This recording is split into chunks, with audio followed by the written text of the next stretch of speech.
When Harri Met Sally, a photography podcast, would like to acknowledge the Wurundjeri people of the Kulin Nation, the traditional owners of the lands and waters in which we are recording this podcast on today.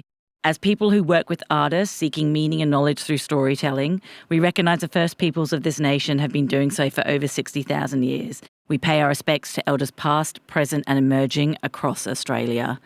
Always was, always will be Aboriginal land.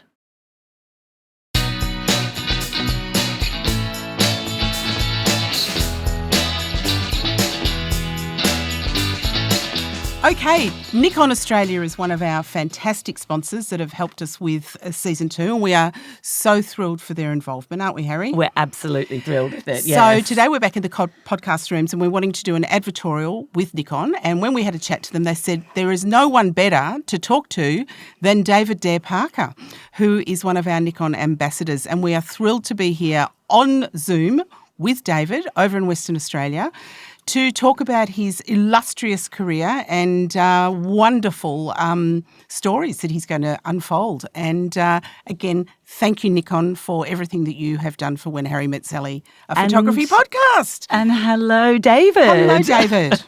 Hi, Harri. Hi, Sally. Lovely to see you both. Lovely to see you too. We don't have too long for this, and I'm sure that the three of us could talk for hours. So I want to get straight to it. But you have been an ambassador for how long for Nikon now? I'm not sure. It's been over a decade, so probably 12 or 13 years, but I'd be guessing. But it has been a while. They've been very supportive. But I've been a Nikon user since day one. Wow.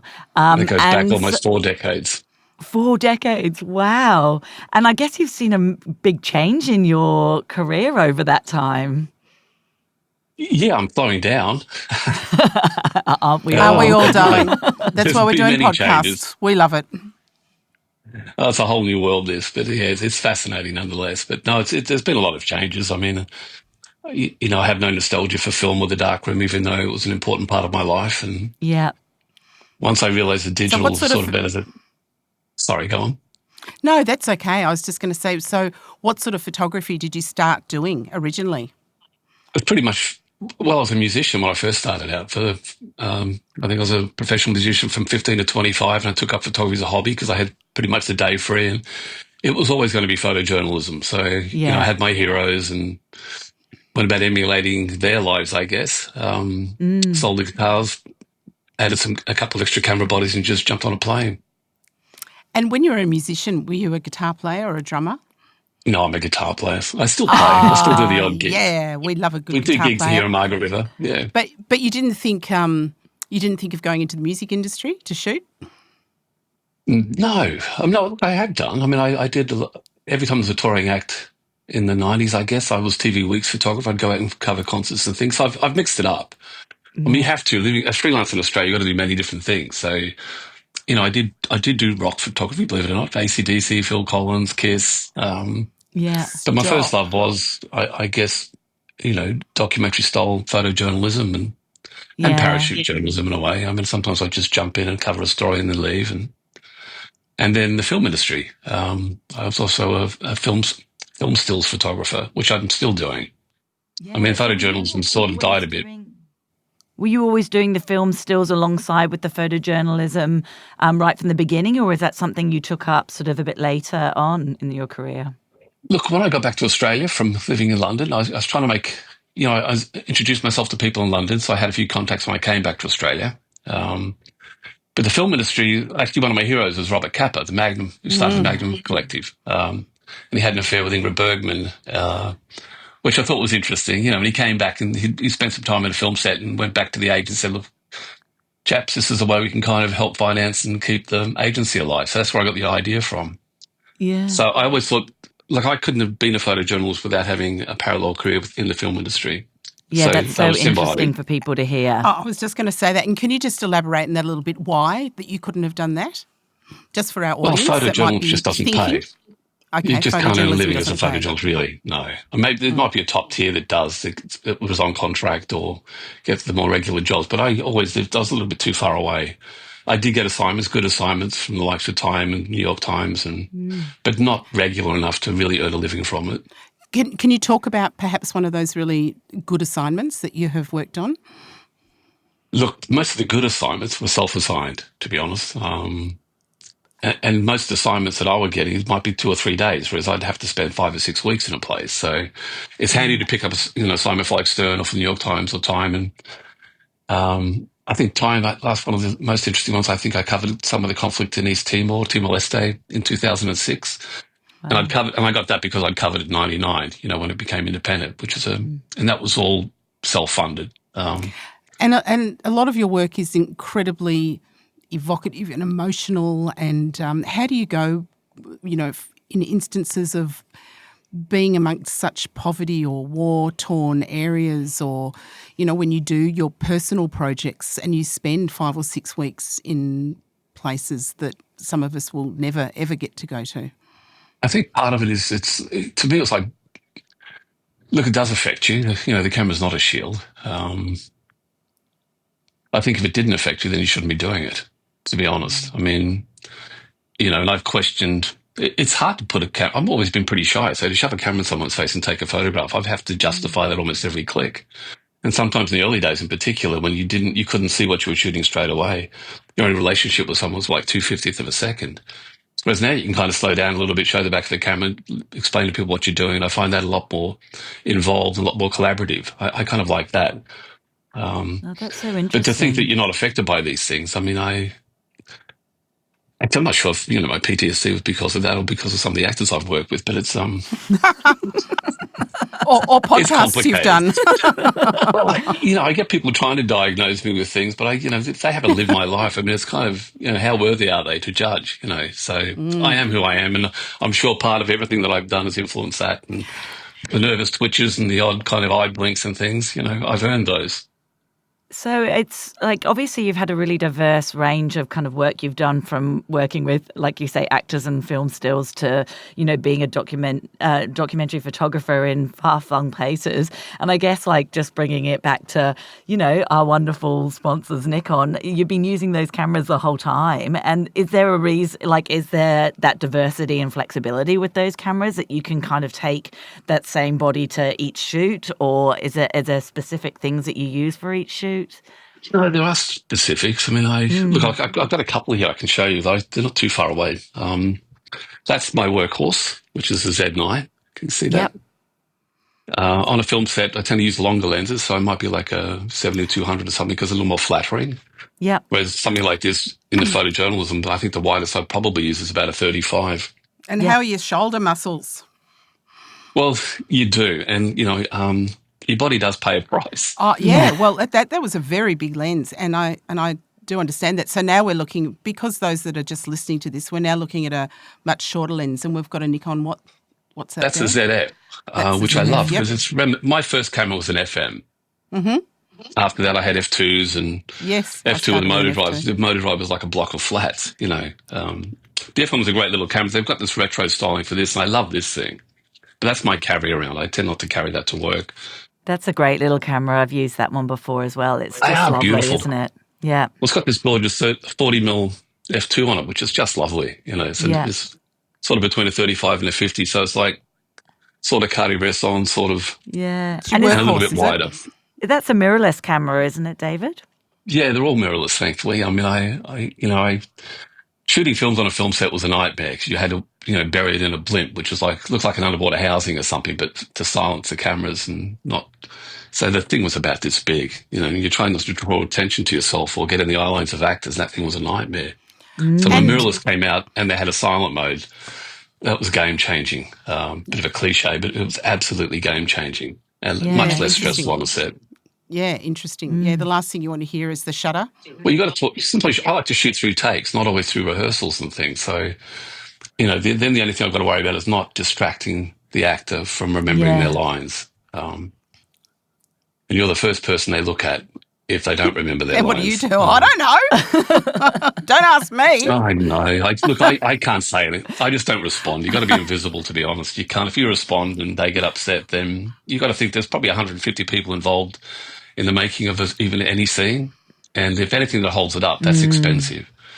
So you've got to have a thick hide, not take anything personally, do your job, come back, it can be a bit salty at times. You just can't let it get to you. In fact, my favourite saying is don't take it personally, don't take it Yeah, home leave it with at the you. front Right. door. Excellent. That's what we like to hear. And as a I means just to an want end. to. I've always been a photojournalist first. Right, I understand. I just wanted to take you back to your photojournalism career. When we first met, it was up in Sydney a long time ago when you were having an exhibition. And I want to talk a little bit about your documentary work that you then exhibit. Can you talk us through that process? Look, I do tend to see myself more as a photojournalist than a documentary photography in some ways. Although I do like to have long-term projects where every time I go back, it adds to the body of work. So I guess that's documentary style. So a lot of the stuff I did was news. Like I did cover the downfall of Suharto in '98, the Reformasi movement. Um, the battle for independence in East Timor, which is now Timor-Leste, in '99. That was pretty dramatic and pretty full on. And, quite a few risks involved in that one. Sort of dangerous pursuits, I guess, but, you're not expecting it to happen until it happens. So most of that stuff takes you by surprise. But the On hardest, that sorry. note, no, that's okay. We've got a bit of a delay here, so my apologies. I keep cutting in. Always my fault. On that note, you talk about you're a photojournalist, but you do documentary. Can you talk about the differences between the two for our audience? Look, I think it's a lot blurrier than it used to be in some ways. I think documentary was like long form storytelling where you get a little bit more involved with the community, and photojournalism I always saw as, I don't like the term parachuting, but it feels we've been criticised for that, but that's all hindsight. I guess it was a different era, and my heroes were the likes of Kappa, who'd go off and cover a war zone or something, and W. Gene Smith, which is a little cross between the two, sort of photojournalism but documentary. So they were my heroes as a kid: Jim Nachtwey, Salgado, the classics. There's a lot And of we're jobs just out there. looking at you with this beautiful bookshelf behind, and I'm sure that they're just, it's full of all those amazing photographers. I've spent a lot more money on other people's careers than my own in some ways, but it follows the room. It's a pretty big. Yeah. Wow. I Well, think the I'm, only I'm thing that just trying probably to see if I'm just trying to see if my books are up there, and I can't see them. So you'll be getting some in the mail, Dave. okay, I'll put them in pride and place for the next podcast. Thank you. Thank you. This is all product And placement. so, what are you working on now? When I rang you the other day to talk to you about doing this this podcast for Nikon, you were on set. So, what are you currently working on? I'm working on it's like an SBS BBC co-production called Reckless, with Tasma Walton, it's Casmore Jess DeGale, Hunter Page Lockhart. It's a great cast and crew. So I think I've got another 2 weeks left, and then I've got a couple of 3 or 4 weeks off. So I've had back-to-back And we make productions. we make bloody good films here in Australia, don't we? Look, we do. I've had last year was great. I kind of worked on The Surfer with Nicolas Cage. That was a lot of fun. Oh, In fact, I've got a wow. life-size cutout from one of the previews in my son's room. He hasn't seen it yet. When he comes to visit, it's a bit freaky looking, but no, it's actually, I'm a huge Cage fan, so that was a lot of fun. I enjoyed that. The Mystery Roads, I finished the Mystery Road, which will be coming out soon. Oh, that was such a great series. It is. Yeah. So I've done 3 of those now. So I've just finished the last one, which was about an hour and a half drive from here in Pemberton. So, David, can I ask, are you predominantly working out of Western Australia, or do you shoot across Australia with the TV and film sets? Look, I was spending half the year in Sydney for quite a while. It's not really sustainable in a way. I don't mind travelling a little bit, but we've been so busy here that I haven't had to. I still do. I've had to cut back even on the editorial because I'm often on a film set and unavailable. So, but no, it's been good. There's a little bit more competition now, which is, I think we've got studios coming. So I think the industry's growing. We've got a large film studio being built up north of Perth. Should have been south of Perth, closer to me and Margaret River. But Well, do you know what? You're so spoilt over there. You've got earth, wind and fire and everything in between, and red and blue and green and orange and everything, haven't you? It's just the most gorgeous part of Australia. I love Western it is. Australia. Probably since my wife, Martine Perret, is also a photographer. She loves the colours. I'm Who's probably a little fabulous. dark. My soul's a bit dark, so probably I'm not much of a sunset shooter, but she does some beautiful landscapes and work with Indigenous languages and things. So she's in love with some of the elders we have down here. So she's creating some wonderful work also. You should talk to her at some stage. Yep, she's on our list. We have a hit list. Don't you worry about that. But look, even driving home to Margaret River is just such a joy. You know, it's a wonderful place to base ourselves. And driving to Perth, it's a 3-hour trip. A few podcasts, a little bit smarter at the end. Idyllic. Well, our podcast? Yeah. Well, Well, no, we know some podcasts you can listen to, Dale. So we've got I'll listen to the 24 others. episodes I over won't 2 be listening to seasons. this one back. But So if you can't, if you can believe it, we're sort of coming to the end of our time already. But we in season 2, we spoke. Everyone that came on the podcast, we asked one question to, and we want to ask you. So the question is, what do you think the future of photography looks like? well, AI's a little terrifying, I guess. Like I could see that replacing me in the film industry, but it can't replace real storytelling. It just can't. So I think for documentary photojournalism, you need ethical, moral people out there trying to do their best to get their work published. So as long as there's some kind of vehicle where people can see the work they're doing, it'll be fine. But I'm not sure. This is an era of disinformation, misinformation. People don't quite know what to believe. The world's becoming weirder by the day. I mean, sometimes I think I've just fallen through a portal into somebody else's dimension. It's so odd. Yeah. But the future of yes. photojournalism in particular, I'm not sure. It's difficult. I'm not doing it because it's so difficult at the moment. I've got responsibilities. I've got a son I want to see. I want to make sure he's happy, and I've got a lovely relationship with my wife, so we love spending time together. That's so wonderful to hear. It is. It is. It is. We love that. And just while we're talking about lovely relationships, just before we really wrap up, I just want to say, can we just say how fabulous the Nikon people are? Like Julie and Kylie and Ross and Cindy and everyone there. Aren't they just great people? Look, they're family. You know, they just are. Yeah. They are family. Absolutely. Yeah. And I don't spend enough time with them, but you know, Julie comes over and takes me out. Ross take me out for dinner. It's always a highlight when I get to catch up with them. Haven't seen Kylie for a while, and she's such a rock chick. Yeah, she is. Well, I remember the first night you and I met was with Kylie, and it was late and it was underground, I think. And Well, see, that's summed me up beautifully. yeah, and we'd just love to thank you so much for spending time with us and talking about your illustrious career. We hope that AI doesn't affect you too much in the future, but we can't wait to see what projects that you're going to be working on, you know, as time goes on. And look, I don't want to demonise AI too much, you know, to be honest. I mean, it is a tool. It is what it is. I mean, I just think we just need to have people that work a little bit harder at getting their information so that the information they get is correct. Yeah, exactly.